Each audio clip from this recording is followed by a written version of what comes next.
Hello दोस्तों, हम देख रहे थे सी टेट नोट्स। कल हमने देखा था लेसन नंबर 1, 2 और 3। आज हम लोग देखने वाले थे लेसन 4, 5 और 6, बट जो पीडीएफ बना था वो कहीं करप्ट हो गया।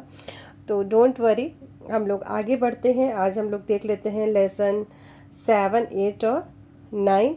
ये नोट्स आप देख लीजिए और वीडियोस ज़रूर देख लीजिएगा सर के।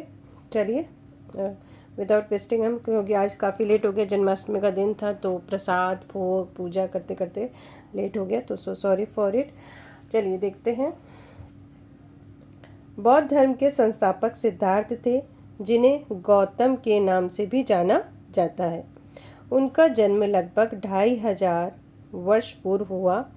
बुद्ध क्षत्रिय थे तथा शाक्य नामक एक छोटे से गण से संबंधित थे।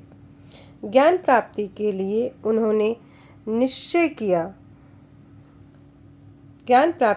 उन्होंने स्वयं ही रास्ता ढूंढने का निश्चय किया।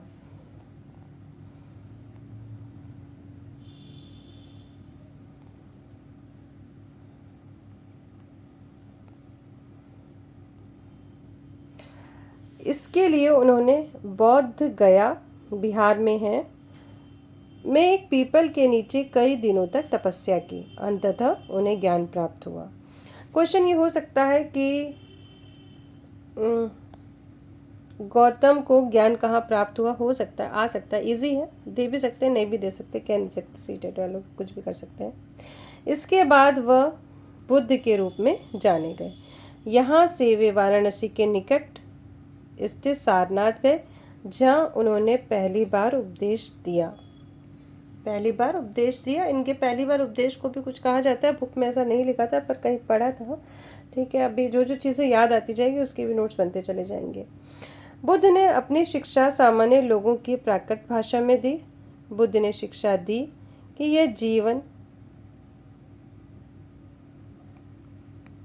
कठोर दुखों से भरा है, और ऐसा हमारी इच्छा लालसाओं जो कभी पूरी नहीं होती उसके कारण होता है। यानी कि हमारे दुखों का कारण हमारी लालसाएं हैं।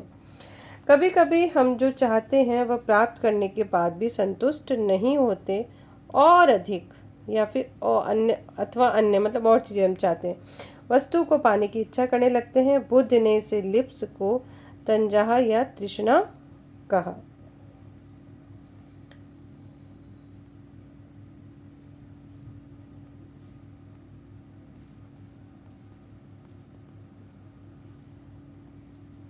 भारतीय दर्शन की 6 पद्धतियाँ। षट दर्शन, ठीक है, षट दर्शन में अलग अलग है। जैसे न्याय, तो न्याय कहाँ था, गौतम बुद्ध के द्वारा। सांख्य योग कपिल ऋषि कपिल के द्वारा। योग पतंजलि के द्वारा। पूर्व मीमांसा जैमिनी के द्वारा। वैशेषिकी ऋषि कर्णत के द्वारा। वेदांत तथा उत्तर मीमांसा व्यास के द्वारा। ये हो सकता है आ जाए। अब है उपनिषद का शाब्दिक अर्थ है गुरु के समीप बैठना। गार्गी बुद्ध काल में एक विदुषी स्त्री थी गार्गी। पाणिनि ने संस्कृत भाषा व्याकरण की रचना की थी। अब आता है हमारा जैन धर्म। इस युग में अर्थात 2500 वर्ष पूर्व जैन धर्म के 24वें अथवा अंतिम तीर्थंकर भगवान महावीर ने भी अपने विचारों का प्रसार किया। वह वज्जी संघ के लिच्छवी कुल के एक क्षत्रिय कुमार थे। 30 वर्ष की आयु में इन्होंने घर छोड़ दिया और जंगल में रहने लगे। 12 वर्ष तक उन्होंने कठिन एवं एकाकी जीवन व्यतीत किया। इसके बाद उन्हें ज्ञान प्राप्त हुआ। भगवान महावीर का कहना था, सभी जीव जीना चाहते हैं, सभी के लिए जीवन प्रिय है। महावीर ने भी अपनी शिक्षा प्राकृत में दी। जैन नाम से जाने गए महावीर के अनुयायियों को भोजन के लिए भिक्षा मांगकर सादा जीवन बिताना होता था। उन्हें ब्रह्मचर्य का पालन करना होता था। पुरुषों को वस्त्र सहित सब कुछ त्याग देना पड़ता था। मुख्यतः व्यापारियों ने जैन धर्म का समर्थन किया।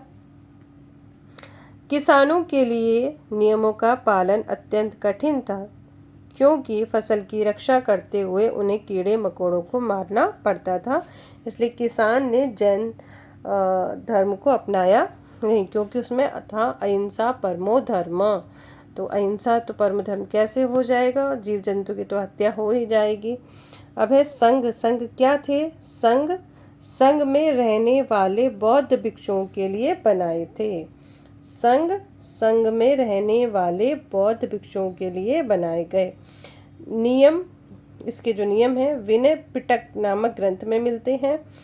विनय पिटक से हमें पता चलता है कि संघ में पुरुष और स्त्रियों की रहने की अलग अलग व्यवस्था थी। संघ में प्रवेश लेने वाले ब्राह्मण, क्षत्रिय, व्यापारी, मजदूर, नाई, गणिकाएं और दास शामिल थे। संघ गुफाओं को काटकर बनाए जाते थे। कार्ले वर्तमान में महाराष्ट्र में एक गुफा है। भिक्खु, इनको भिक्खु बोलते थे, भिक्खु और भिक्खुणी इन शरण स्थलों में रहकर ध्यान किया करते थे। अब संघ हो गया, तो संघ कहाँ थे? गुफाओं में थे। अब आएगा विहार। विहार क्या होते हैं, इसको भी देखिए। जैसे जैसे समय बीतता गया, भिक्खु भिक्खुणियों ने स्वयं तथा उनके समर्थकों ने अधिक स्थायी शरण स्थलों की आवश्यकता का अनुभव किया। मतलब उनको लगा कि अब एक जगह रहना चाहिए, तब कई शरण स्थल बनाए गए जिन्हें विहार कहा गया। विहार, आरंभिक विहार लकड़ी के बनाए गए तथा बाद में इनके निर्माण में ईंटों का प्रयोग होने लगा। पश्चिमी भारत में विशेषकर कुछ विहार पहाड़ियों को खोदकर बनाए गए। अब है जरथुस्त्र। जरथुस्त्र क्या था? ईरानी पैगंबर थे। ठीक है, जरथुस्त्र ईरानी पैगंबर थे।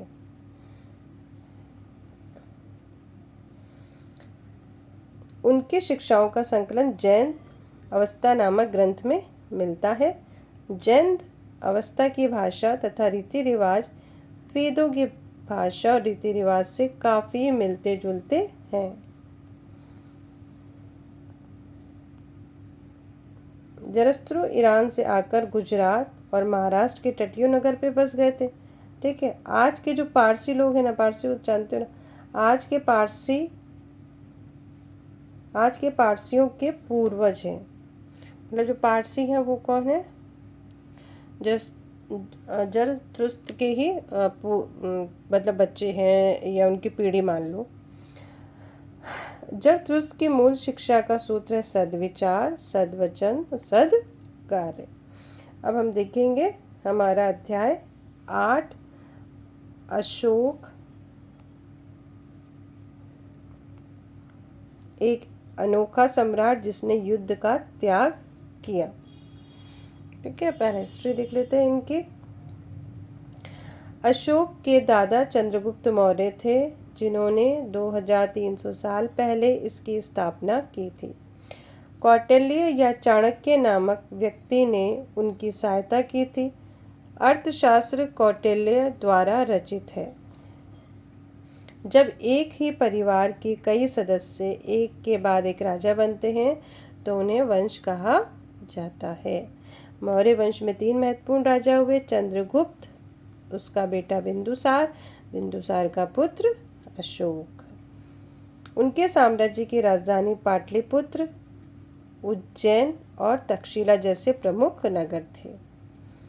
अशोक के समय उत्तर पश्चिम कंबल के लिए, दक्षिण भारत सोने और कीमती पत्थरों के लिए प्रसिद्ध था। संदेशवाहक एक जगह से दूसरी जगह घूमते थे और राजा के जासूस अधिकारियों के कार्यकलाप पर नज़र रखते थे। राजा के जो जासूस थे उन पे नज़र रखते थे। पढ़ना तो पूरा ही पड़ेगा, कहीं से कुछ भी आ सकता है। मौर्य साम्राज्य के भीतर कई छोटे छोटे प्रांत थे। इन पर तक्षशिला या उज्जैन जैसे प्रांतीय राजधानियों से शासन किया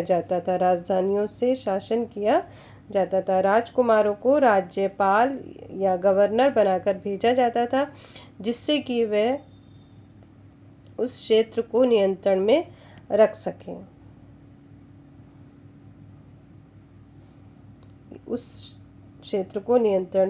सकें। अब है नजराना।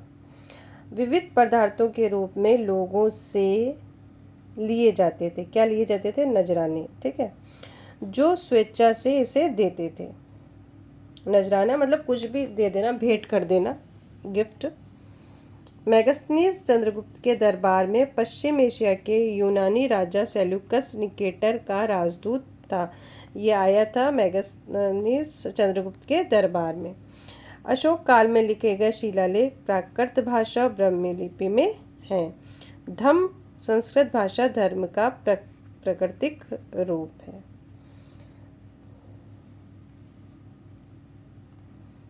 अशोक का कलिंग युद्ध।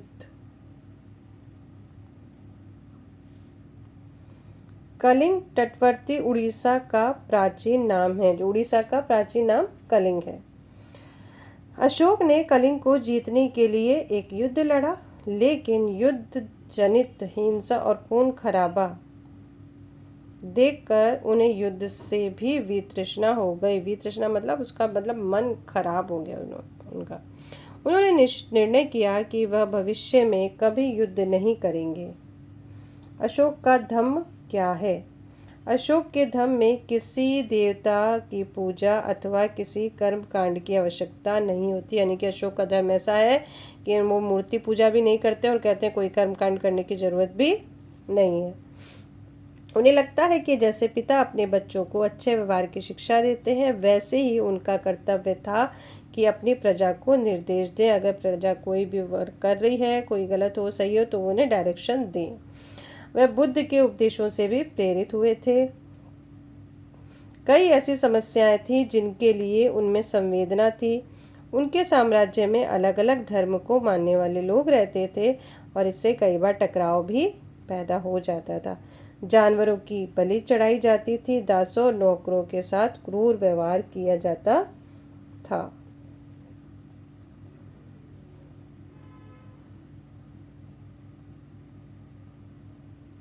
अशोक ने महसूस किया कि समस्याओं का निदान उनका कर्तव्य है। यानी कि उनका कर्तव्य है कि समस्याओं का निदान करें। इसलिए उन्होंने धम्म महामात नामक के अधिकारियों की नियुक्ति की, जो जगह जगह जाकर धर्म की शिक्षा देते थे। यानी कि धर्म की शिक्षा देंगे, लड़ाई झगड़ा ना करो, अहिंसा को अपनाओ, क्योंकि इन्होंने भी अहिंसा को अपना लिया था। ये सारी इन्होंने अपने एक अधिकारियों की नियुक्ति की थी। इसका एक क्वेश्चन कुछ आया था इस बार, ऑप्शन आए थे, अभी याद नहीं है, आप देखिएगा। ये जुलाई 2024 का रिलेटेड क्वेश्चन था इसी से। धर्म के विचारों को प्रसारित करने के लिए सीरिया, मिस्र, ग्रीस तथा श्रीलंका में भी दूत भेजे। मौर्य साम्राज्य के उभरने से थोड़ा पहले, लगभग 2400 वर्ष पहले, चीन के सम्राट, अब ये यहाँ चीन की बात हो रही है, इसी के समकालीन थे तब इसलिए बताया गया। चीन के सम्राटों ने चीन की दीवार का निर्माण शुरू किया। इसे बनाने का उद्देश्य क्या था? उत्तरी सीमा की पशुपालक लोगों से रक्षा करना था। अगले 2000 वर्षों तक इस दीवार का निर्माण चलता रहा, क्योंकि साम्राज्य की सीमाएं बदलती रही। यह दीवार लगभग 6400 किलोमीटर लंबी है तथा पत्थर और ईंट से बनी है। इसकी ऊपरी सतह सड़क जैसी चौड़ी है। इस दीवार को बनाने के लिए हजारों लोगों को काम करना पड़ा। हर 100-200 फीट की दूरी पर इस पर निगरानी करने के लिए बुर्ज बने हुए हैं।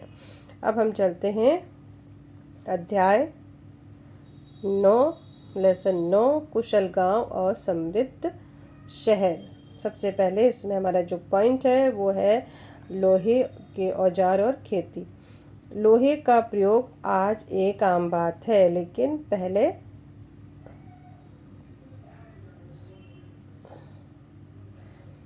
महापाषाण कब्रों में लोहे के औजार और हथियार बड़ी संख्या में मिले हैं। महापाषाण युग में जब कब्रें मिली थी तो उसमें लोहे के हथियार और औजार दोनों मिले थे। करीब 2500 वर्ष पहले लोहे के औजारों के बढ़ते प्रयोग का प्रमाण मिलता है। इनमें जंगलों को साफ करने के लिए कुल्हाड़ियों और जुताई के लिए हलों के फाल शामिल हैं। इस उपमहाद्वीप के दक्षिण तथा उत्तरी हिस्सों के अधिकांश गांव में कम से कम 3 तरह के लोग रहते थे। तमिल क्षेत्र में बड़े भूस्वामी को वेल्लार, ठीक है, कहीं पे र लिखा है, कहीं पे ला लिखा है, तो मतलब ये एक ही है, ठीक है। तमिल क्षेत्र में बड़े भूस्वामी को वेल्लार, साधारण हलवाओं को उणवार और भूमिहीन मजदूर दास केडियार या अधिमई कहलाते थे। ठीक है, ये आ सकता है क्वेश्चन। देश के उत्तरी हिस्से में गांव का प्रधान व्यक्ति ग्राम भोजक कहलाता था। प्रधान व्यक्ति ग्राम भोजक कहलाता था। अक्सर एक ही परिवार के लोग इस पद पर कई पीढ़ियों तक बने रहते थे। इनकी जमीन पर इनके दास और मजदूर काम करते थे। और क्या होता था, क्योंकि ये गांव के प्रधान थे, राजा भी कर वसूलने का काम इन्हीं को सौंपते थे। और यह न्यायाधीश और कभी कभी पुलिस का काम भी करते थे। अगर कोई झगड़ा वगड़ा हो जाए तो ये न्यायाधीश का काम भी करते थे। ग्राम भोजकों के अलावा अन्य स्वतंत्र कृषक भी होते थे, जिन्हें गृहपति कहते थे। अन्य स्वतंत्र कृषक को गृहपति कहते थे। इनमें ज़्यादातर छोटे किसान होते थे। इनके अतिरिक्त कुछ ऐसे स्त्री पुरुष थे जिनके पास अपनी ज़मीन नहीं होती थी। इनमें दास कर्मकार आते हैं, जिन्हें दूसरों की ज़मीन पर काम करके अपनी जीविका चलानी पड़ती थी, या दूसरों के यहाँ काम करके। तमिल की प्राचीनतम रचनाओं को संगम साहित्य कहते हैं। वलय कूप का प्रयोग जल निकास के लिए होता था। ऐसे ऐसे बने रहते थे, ऐसे कुछ, तो यहाँ से जल निकलता था जब सब जगह का। अभी ये जो है बैरी गाजा बरूच का यूनानी नाम, ये भी समकालीन है उस समय का जो अभी हम लेसन पढ़ रहे हैं। बैरी गाजा की सक्रिय खाड़ी में समुद्र से आने वालों के लिए नाव चलाना बहुत मुश्किल होता था। राजा के द्वारा नियुक्त कुशल और अनुभवी स्थानीय मछुआरे ही यहाँ जहाज ला सकते थे। बैरी गाजा में शराब, तांबा, टीन, सीसा, मूंगा, पुखराज, कपड़े, सोने और चांदी के सिक्कों का आयात होता था। हिमालय की जड़ी बूटियाँ, हाथी दांत, गोमेद, कानिलियन, सूती कपड़ा, रेशम और इत्र यहाँ से निर्यात किए जाते थे। राजा के लिए व्यापारी विशेष उपहार आदि लाते थे। इनमें चांदी के बर्तन, गायक किशोर, सुंदर औरतें, अच्छी शराब और उत्कृष्ट महीन कपड़े शामिल थे। ये सब राजा के लिए आते थे भाई। वेरी गुड, बहुत अच्छी बात है, आते थे। चांदी या सोने के सिक्कों पर विभिन्न आकृतियों को आहत कर बनाए जाने के कारण इन्हें आहत सिक्का कहा जाता था। आहत मतलब थप्पे वगैरह कुछ लगाते होंगे। आहत सिक्के सामान्यतः आयताकार या गोल होते थे। इनमें कुछ चिन्ह ठप्पे से बनाए जाते थे। अलग अलग व्यापारी और शिल्पकार अपने अपने संघ बनाने लगे थे। जैसे कि आजकल होता है ना, एसोसिएशन बनाते हैं, जिन्हें श्रेणी कहते हैं। ये भी हो सकता है क्वेश्चन। अब मथुरा के बारे में देखेंगे, क्योंकि मथुरा का जिक्र इसमें आया है। इस चैप्टर में मथुरा के बारे में देखते हैं। मथुरा 2500 साल से भी ज़्यादा समय का एक महत्वपूर्ण नगर रहा है, क्योंकि यह यातायात और व्यापार के दो प्रमुख रास्तों पर स्थित था। इनमें से एक रास्ता उत्तर पश्चिम से पूर्व की ओर, दूसरा उत्तर से दक्षिण की ओर जाने वाला था।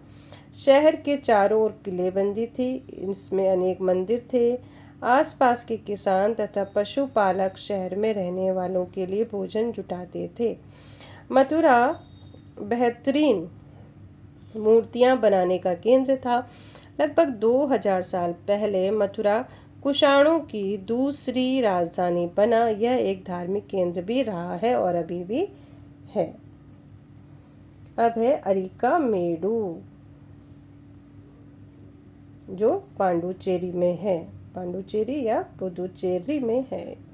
लगभग 2200 से 1900 साल पहले अरिका मेडु एक पत्तन था। पत्तन मतलब होता है बंदरगाह, ठीक है, पोर्ट, हार्बर जिसको आप लोग कहते हैं, यहाँ से दूर दूर से आए जहाज से सामान उतारे जाते थे। भूमध्य सागरीय क्षेत्र के एम्फोरा जैसे पात्र मिले हैं। इनमें शराब या तेल जैसे तरल पदार्थ रखे जा सकते थे। इनमें दोनों तरफ से पकड़ने के लिए हत्थे लगे थे। साथ ही यहाँ एरेटाइन जैसे मुहर पर लगे लाल चमकदार पत्थर भी मिले हैं। इन्हें इटली के एक शहर के नाम पर एरेटाइन नामक पात्र के नाम से जाना जाता है। इटली के एक शहर है, उसका नाम भी एरेटाइन है, उसी के नाम से जाने जाते हैं। अब हम पढ़ेंगे रोम के बारे में। रोम क्या था? रोम यूरोप के सबसे पुराने शहरों में से एक है। इसका विकास लगभग तभी हुआ जब गंगा के मैदान के शहर बस रहे थे, यानी कि जब हमारे यहाँ गंगा के मैदान में शहर बस रहे थे तब रोम का विकास भी हुआ। रोम एक बहुत बड़े साम्राज्य की राजधानी था। यह यूरोप, उत्तरी अफ्रीका और पश्चिमी एशिया तक पहले था कि फैला था, अभी इसको देख लेंगे। इसके सबसे महत्वपूर्ण शासकों में से अगस्टस ने करीब 2000 साल पहले शासन किया था। उसने कहा था कि रोम ईंटों का शहर था। रोम किसका शहर था? ईंटों का, जिसे मैंने संगमरमर का बनवाया।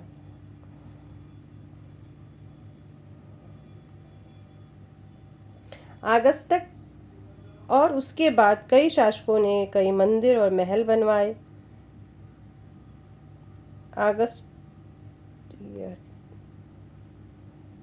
अगस्टस ने बड़े बड़े रंग महल, एम्फी थिएटर बनवाए। इनमें चारों तरफ दर्शकों के बैठने की सीढ़ी नुमा जगह होती थी। यहाँ लोग विभिन्न प्रकार के कार्यक्रम देख सकते थे। ठीक है, एक अखाड़े टाइप का होता था, ऐसे गोल गोल यहाँ पे कार्यक्रम होते थे और ऐसे सीढ़ी नुमा होते थे, ऐसे यहाँ पे लोग ऐसे बैठते थे। तो ऐसा इन्होंने कुछ बनवाया। तो ये थे हमारे चैप्टर 7, 8, 9। कल आपको मिल जाएगा 4, 5, 6। आई एम सो सॉरी, क्योंकि PDF करप्ट हो गई थी और कुछ गर्मी की वजह से और कुछ जन्माष्टमी की वजह से इसको देने में थोड़ा सा लेट हो गया, तो सॉरी। और कम से कम आप लाइक और सब्सक्राइब कर दिया करिए। हाँ, मालूम है कि कोशिश मेरी है, ये पहली बार ऐसा हो रहा है, किसी को समझ में आएगा किसी को नहीं आएगा, लेकिन जो इसके नोट्स हैं वो आपके लिए हेल्पफुल साबित होंगे। तो फिर मिलते हैं कल। बाय बाय, टेक केयर, ध्यान रखिएगा अपना। ठीक है, पसंद आए तो ठीक है, नहीं आए तो ठीक है, क्योंकि मैं मेरा काम कर रही हूँ। Thank you so much for watching my video. Bye bye, take care.